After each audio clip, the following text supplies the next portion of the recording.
Good morning, student. Today we are going to study chapter number 16, relative clauses. So before starting the chapter, look at these sentences. I want to live in a place where there are a lot of trees. This is the girl who came first in the race. So in the first sentence, we have two sentences. I want to live in a place and there are a lot of trees. They both are just connected with conjunction where. And look at the next sentence. This is the girl and come first in the race. The both sentences are just connected with who.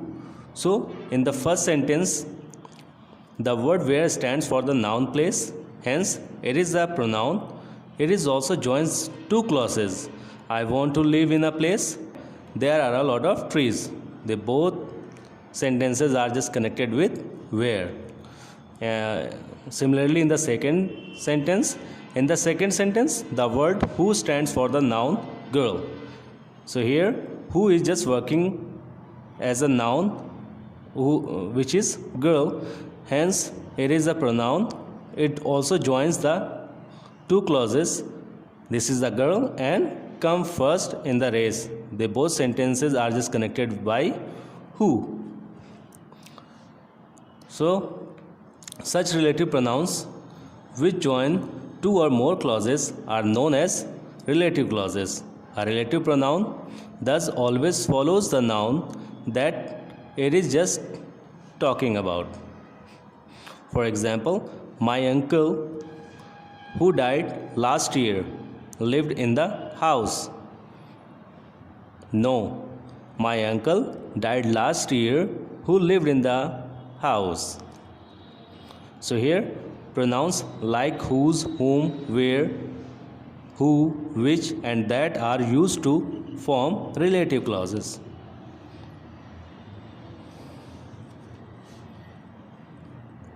While using the relative pronoun whose, we should always put a noun after it. For example, this is the boy whose sister is the head girl of the school.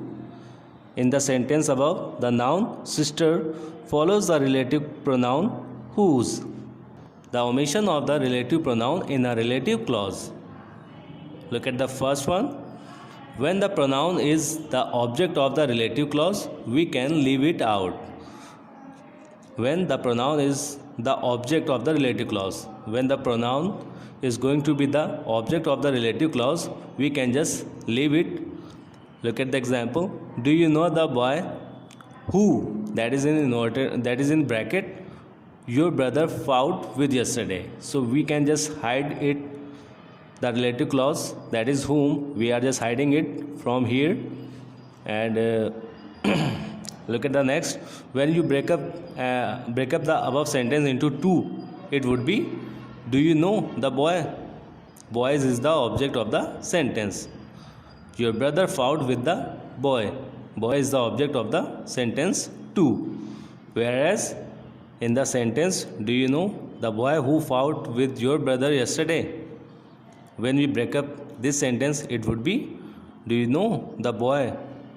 The boy is the object of the sentence. The boy fought with your brother yesterday.